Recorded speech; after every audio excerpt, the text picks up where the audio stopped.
श्री स्वामी समर्थ. आम्ही आमच्या कॉलनीमध्ये स्वामी समर्थाची आरती करतो आणि आरती करण्याच्या अगोदर आणि आरती झाल्यानंतरही 2 वेळेस आम्ही कालभैरवाष्टक म्हणतो.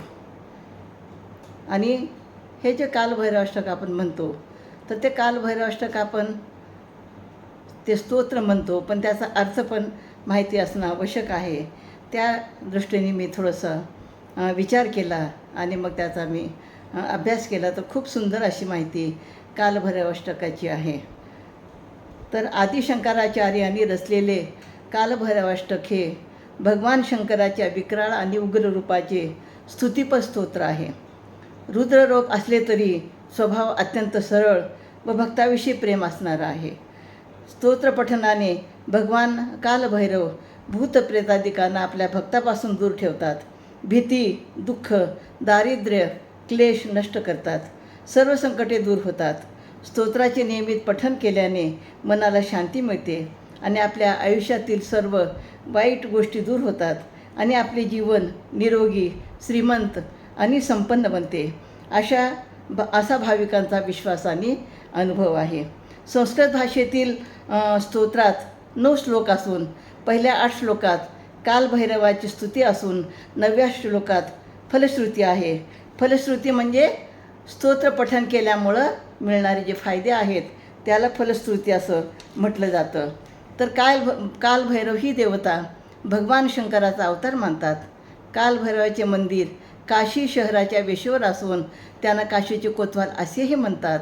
कालभैरव भली उग्र आणि तापट देवता असली तरीही ती न्यायप्रिय असल्यामुळं आपल्या भक्ताचे ते रक्षण करते असे मानले जातात. आणि म्हणून माऊली मोरेच्या दिंडोरी प्रणीत जे स्वामी समर्थ सेवा केंद्र आहे त्या सेवा समर्थ केंद्रामध्ये कालभैरवाचं नित्य पठन आणि स्तोत्राचं पठन केलं जातं. तर पहिला जो स्तोत्र आहे, दिव्य राज्य सेव्यमान काशिका पुराधीनाथ कालभैरवम भजे. तर साक्षात देवराज इंद्र ज्याच्या चरणी सेवा करतात, ज्याने शरीरावर सर्परूपी यज्ञोपवीत आणि डोक्यावर चंद्र धारण केलेले आहेत, दिशा हे ज्यांचे वस्त्र आहे आणि नारदासारखी योगी वृंद ज्यांना आदराने वंदन करतात, अशा काशीपुरीच्या कालभैरवाचे भैरव स्वामीची मी आराधना करतो. तर भानुकोटी भास्वरम काशिकापुरादीनाथ कालभैरवम भजे. ज्यांना 3 डोळे आणि निळा कंठ आहे आणि ज्याचे कोट्यावधी सूर्यप्रकाशासमान तेज आहे, हे निश्चित संसाररूपी भवसमुद्र तरुण जाण्यास सहाय्यक आहेत. जे अक्षय असून काळाचे महाकाळ आहेत, ज्यांचे नेत्र कोमल आहेत, ज्यांचे त्रिशूळ समस्त विश्वाचा आधार आहे, अशा या काशीपुरीच्या कालभैरव स्वामीची मी आराधना करतो. तर त्यानंतर तिसरं जे त्यांचं हे आहे, शूलटंक पाशदंड काशिका पुराधीनाथ कालभैरवम भजे. ज्याने हातात त्रिशूल, भाला, पाश, दंड इत्यादी धारण केलेले आहेत, सावळा रंग असून ते निरामय असून विश्वाच्या आरंभापासून अस्तित्वात आहेत, जे महापराक्रमी असून अद्भुत तांडव करतात, अशा या काशीपुरीच्या कालभैरव स्वामीची मी आराधना करतो. भुक्तिमुक्तिदायकम काशिकापुराधीनाथ कालभैरवम भजे.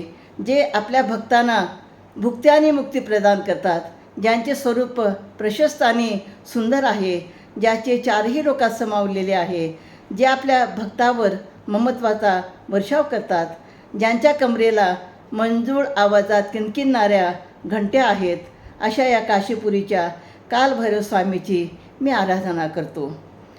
तर धर्मसेतू पालकम कालभैरवम काशिकापुराधीनाथ कालभैरवम भजे. तर जे धर्ममार्गाचे पालक तथा रक्षक असून अधर्माचा नाश करतात, ते दिसण्यास आनंददायी असून भक्ताच्या जन्मजन्मीच्या कर्मपाशाचा नाश करतात, सर्पाने शरीर वेढल्यामुळं जे शोभून दिसत आहेत, अशा या काशीपुरीच्या कालभैरव स्वामीची मी आराधना करतो. रत्नपादुका प्रभा काशिकापुराधीनाथ कालभैरवम भजे. तर पायात रत्न जडित पादुका धारण केल्यामुळं जे सुशोभित झाले आहेत आणि नित्य निर्मल, अविनाशी, अद्वितीय असून भक्तप्रिय आहेत, जे मृत्यूचा अहंकार दूर सारून आपल्या भयावह दाताने काळापासून भक्ताचे रक्षण करतात. अशा या काशीपुरीच्या कालभैरव स्वामीची मी आराधना करतो. अट्टहास भिन्न पद्मजांड कोशंतती काशिका पुराधीनाथ कालभैरवं भजे. ज्याच्या विकट हास्याने संपूर्ण ब्रह्मांड विदीर्ण होते आणि ज्याच्या एका दृष्टिकटाक्षाने सर्व पापांचा नाश होतो, तसेच ज्यांचे शासन कठोर असून आपल्या भक्तांना जो सर्व प्रकारच्या सिद्धी देतो, अशा या नरमुंडधारक काशीपुरीच्या कालभैरव स्वामीची मी आराधना करतो. भूतसंघ नायकम विशाल कीर्तिदायकम काशिका पुराधीनाथ कालभैरवं भजे. जो समस्त भूतसंघाचा नायक असून विशाल कीर्तिदायक आहे, तसेच तो काशीपुरात राहणाऱ्या भक्ताच्या पापपुण्याचा हिशोब ठेवतो. याला नीती आणि अनितीच्या मार्गाचे जाण आहे. तसेच तो अत्यंत प्राचीन काळापासून जगाचा स्वामी आहे. अशा काशीपुरीच्या कालभैरव स्वामीची मी आराधना करतो. कालभैरवाष्टकं पठन्ति ये मनोहरं ज्ञानमुक्तिसाधनं विचित्रपुण्यवर्धनं काशिका पुराधीनाथ कालभैरवं भजे. तर जे लोक अशा या मनोहर कालभैरवाष्टकाचे निरंतर पठन करतात, त्यांना ज्ञान व मुक्तीचा लाभ होतो. तसेच त्यांच्या सर्व शोक, मोह, दैन्य, लोभ, कोप आणि ताप इत्यादीचा नाश होतो. अशा प्रकारे लोक कालभैरवांच्या चरणी आपले स्थान प्राप्त करतात. आणि अशा प्रकारे कालभैरवाष्टक हे जे आहे, खरोखरच स्वामी समर्थाच्या केंद्रामध्ये कालभैरवाष्टकाचं पठन होतं. आणि त्यावेळेस खरोखरच जेव्हा सगळे सेवेकरी एकत्र मिळून ते कालभैरवाष्टक म्हणतात, तर ते ऐकणं एक खूप अगदी दिव्य आणि अलोकनीय, अविस्मरणीय असा अनुभव असतो. आणि म्हणून श्री स्वामी समर्थ.